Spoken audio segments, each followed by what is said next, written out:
No one is more important than you, except Catherine Cortez Masto. Okay. Get it? She's the head of the DSCC. I don't. Okay. Good morning, everybody. And I want to thank Speaker Pelosi, Senator Shaheen, and Representative Allred, and all of our Senate and House Democrats who are here with us today. Now, last week we learned of President Trump and Attorney General Barr's decision to change their legal position and declare the entire Affordable Care Act unconstitutional. This is an escalation of their earlier outrageous position that pre-existing conditions are unconstitutional. Now they want to hurt the American people even more. In two short sentences, the Department of Justice summed up the Trump and the Republican position: health care coverage for nearly 20 million Americans, pre-existing condition protections, and tax credits to afford care should all be taken away with no plan whatsoever to replace them. The potential consequences of this politically motivated move can't be overstated. Skyrocketing costs for families, massive increases in prescription drug spending for seniors on Medicare, women charged more because they're a woman, seniors charged more because of their age, cancer patients denied coverage, and the cruel list, goes on and on and on. Democrats condemn in the strongest of terms the Republican attacks against the American people, and that is why we are here today. Today, Senate and House Democrats are introducing resolutions to reverse this misguided and cruel decision by the Trump administration's Department of Justice. All 47 Democrats in the Senate are united in demanding that President Trump and Attorney General Barr reverse their callous legal assault on Americans' health care. Republicans failed, as you may recall.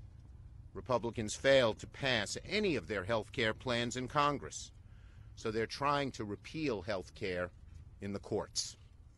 This reeks of desperation, and they do not have a backup plan. Last night, the president tweeted that they will come up with their plan in 2021. Translation: they have no health care plan. It's the same old song they've been singing. They're for repeal, they have no replace. President Trump confirmed that he will hold Americans hostage through the 2020 election when it comes to health care.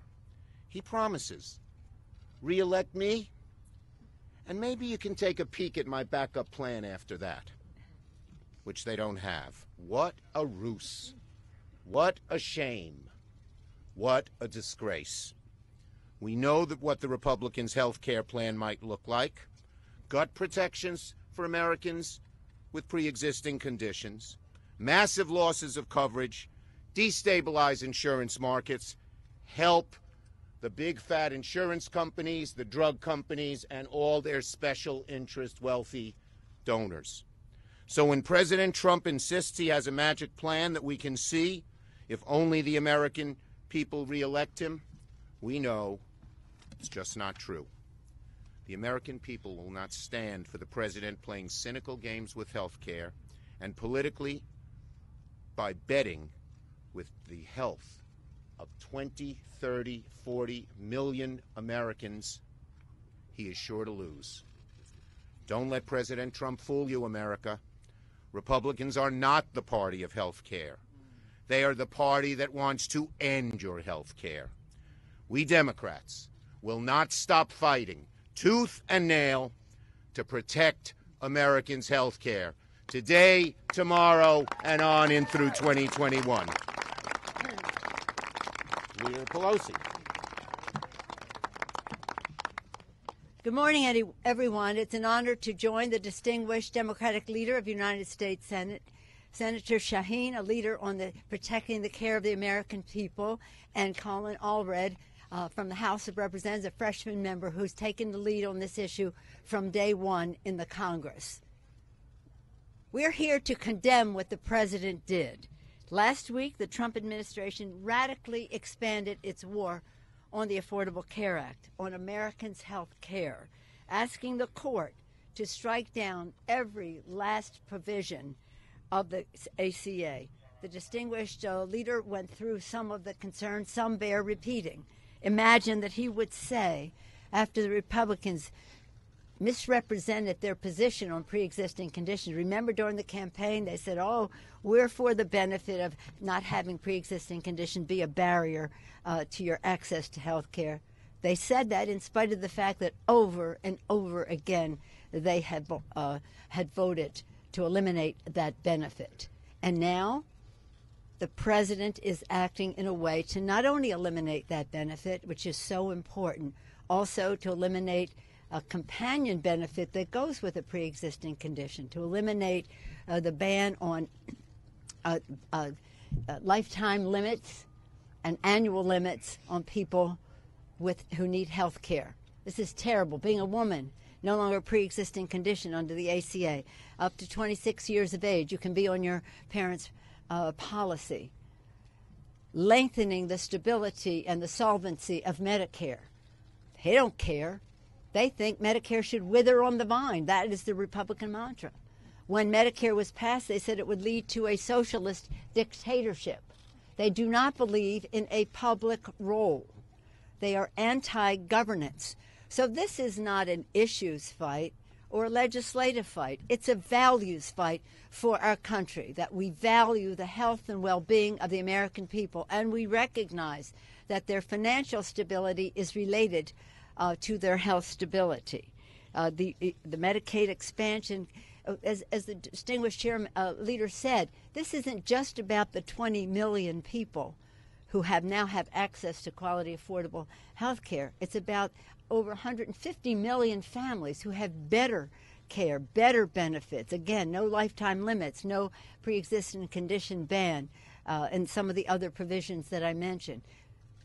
Better benefits, lowering the increase in cost, improving the health. Not just the health care, but the good health of America. It's about prevention. It's about nutrition. It's about so many things that perhaps they don't understand. But what we do understand is they do not believe in public policy that affects the good health of the American people. And that is why we are going to have this resolution debated on the floor today, voted tomorrow.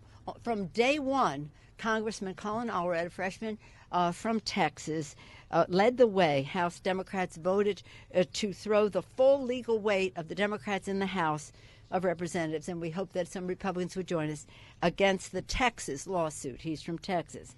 But more than 190 Republicans voted to be fully complicit in everything that this monstrous proposal puts forth. So now, because of President Trump's actions, which are to be condemned, that lawsuit is even more dangerous than it was in January, and that is why we are bringing forth the Allred resolution this week. The American people deserve to know exactly where their representatives stand on the Trump administration's vicious campaign to take away their health care. This is so interesting because the president has been trying to do away with the Affordable Care Act from day one. We know that. And the way it was protected was not just by our inside maneuvering. It was because of the outside mobilization of so many groups, many who are present here today. 10,000 events. They had 10,000, end Alzheimer's, 10,000 events around the country.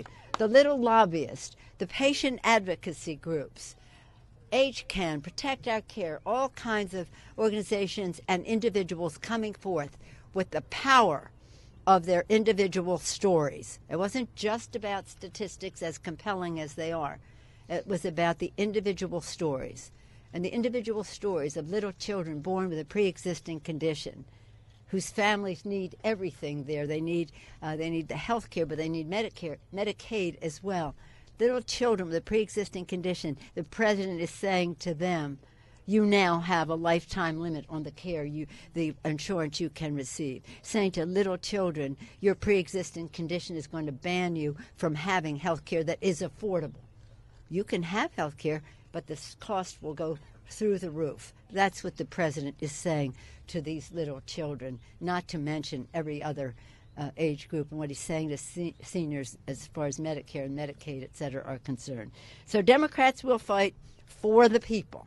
For the people agenda for all of us was lowering health care costs, lowering the cost of prescription drugs, preserving the pre-existing medical condition as we increase the paycheck to increase their financial security, and have H.R. 1, which is our fight against big dark money in politics.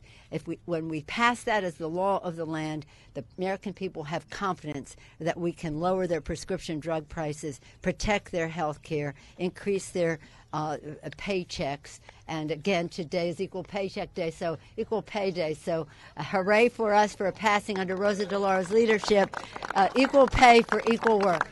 They're all connected because it's about the financial as well as the health security of the American people. And now it is my privilege to bring to the podium, yield the podium in front of the Supreme Court to Senator Shaheen, who has been such a tremendous leader on this subject in the United States Senate and in the country. Senator Shaheen.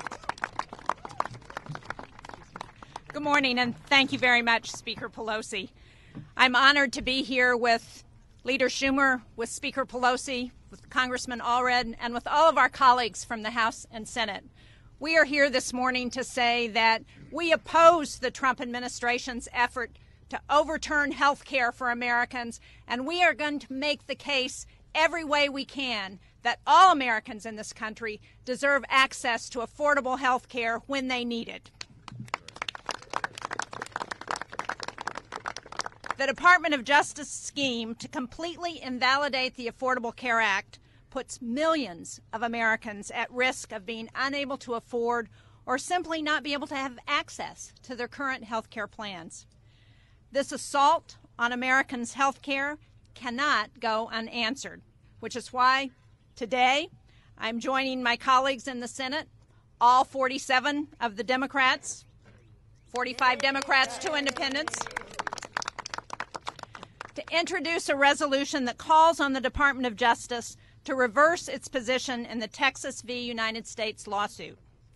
More than 20 million of our family members, friends, and neighbors across the country have gained access to health care coverage that they need and deserve through the Affordable Care Act. Already, 7 million of them have lost access to health insurance because of the actions of this Trump administration.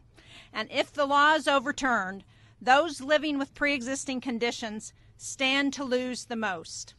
Children like Bodie from Concord, a young boy who lives with spinal muscular atrophy. It's a disease that affects his mobility and that costs hundreds of thousands of dollars a year in necessary medication to keep him alive. Well, if the Trump administration has its way, millions like Bodie could be denied insurance coverage because of their disease. Insurers will be able to jack up costs or even cut off coverage after medical bills reach an arbitrary threshold. Repealing the ACA and unraveling the progress that we've made is reckless. We know we need to do things to make the law work better, but as policymakers, our job is to fix laws to work better for everyone. Now, there are a lot of reasons why we should work together to fix our healthcare system. More than 20 million reasons, and they live in Republican and Democratic districts throughout the country. And it's their health care that's at stake. But for that, we need Republicans, our Republican colleagues, to come to the table and to defend their constituents instead of the president. Yes. Ensuring the health and safety of the American people should transcend politics. So I say this to Senate and House Republicans. You have a choice. You can sit idly by while the president strips your constituents of their health care, or you can work with us to protect Americans' care and improve the system. Now, I'd like to introduce Representative Colin Allred from Texas, who is leading efforts on a similar resolution in the House. Representative.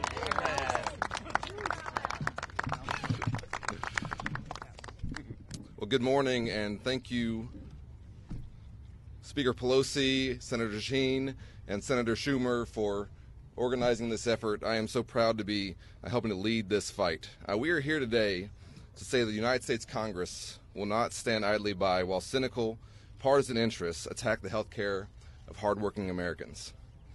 I came to Washington to get things done, and I'm proud to lead this resolution to assure that Americans that this Congress will not allow protections for people with pre-existing conditions to go back to the bad old days when they're thrown off their health care when they get sick. My home state of Texas has the highest uninsured rate in the country. And if this attack is successful, millions of Texans will have their health care taken away. No law is perfect, which is why I'll work with anyone to protect those with pre-existing conditions and to lower costs across the board for the American people. This is a personal fight for me. My mother is a breast cancer survivor, and my wife Allie and I just had a baby. Both of those are pre-existing conditions. And last year, the day that the House of Representatives voted for the AHCA to repeal the Affordable Care Act, I met a woman named Natalie Cortez. Natalie came to my event that day from chemotherapy. She had stage 4 cancer. And she told me that her goal was to fight her cancer for as long as possible so that her 2 children, Hugo and Mia, would know her. Natalie was a lawyer, married to a law professor at SMU in Dallas. And I'm proud that her husband, Nathan, who survives her, joined me at the State of the Union earlier this year. Unfortunately, we lost Natalie, but her fight goes on. She spent her final months, while she was saying her goodbyes, while she was making her preparations, talking to her friends and neighbors, posting on social media, going to events, and talking about the importance of health care and how this shouldn't be a partisan issue. And that's why I urge my Republican colleagues in the House and the Senate to put politics aside and to join us in standing up for the health care of all Americans.